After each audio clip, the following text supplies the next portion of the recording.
Hey guys, welcome back to my channel Anamika Lifestyle।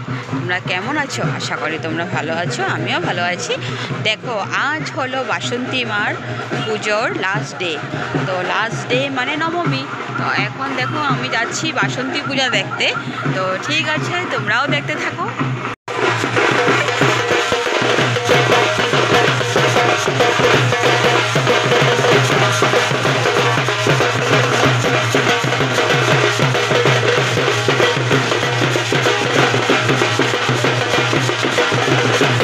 তোমরা যে পূজাটা দেখেছো সেই পূজাটা হলো লিডুর পূজা।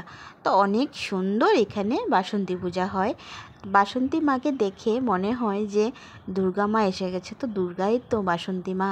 তো আমাদের এই পুজোতে মানে বাসন্তী পুজোতে এত কিন্তু জমজমাট হয় না যেটা দুর্গা পূজাতে হয়, সেটাই আর। তো আমরা এখানে পায়েসের প্রসাদ পেয়েছি, তো আমি পায়েস একটু খেয়ে নিয়েছি।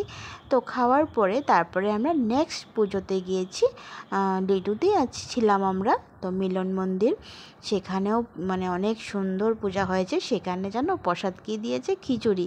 তো আমার আজকে দুটোটাই স্পেশাল ছিল। আমার ফেভারিট ছিল খিচুড়ি আর পায়েস। এক জায়গাতে পায়েস পেয়েছি, এক জায়গাতে খিচুড়ি পেয়েছি।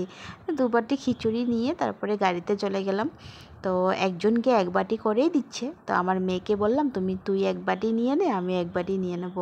তারপরে গেলাম সেগুনবাড়ির পুজোটা এবার দেখলাম, মানে এত সুন্দর করে করেছে।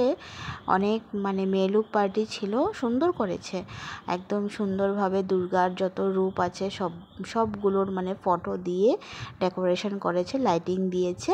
অনেক ভালো লেগেছে পুজোটা। তো দেখো তোমরা, এখানেও খিচুড়ি ছিল। তো খিচুড়ির টোটা শেষ হয়ে গেছে, নেক্সট টো আনতে গিয়েছিল। তো আমি বললাম যে ঠিক আছে, খাবো না, আগে তো খেয়েছি। তারপরে ওইখান থেকে চলে গেলাম হট চিল্লি। তো আমার হাজব্যান্ড আর আমার মেয়ে বসে ওইখানে খেয়ে নিয়েছে। তারপরে আমরা ঘরে এসে পড়েছি। Thank you.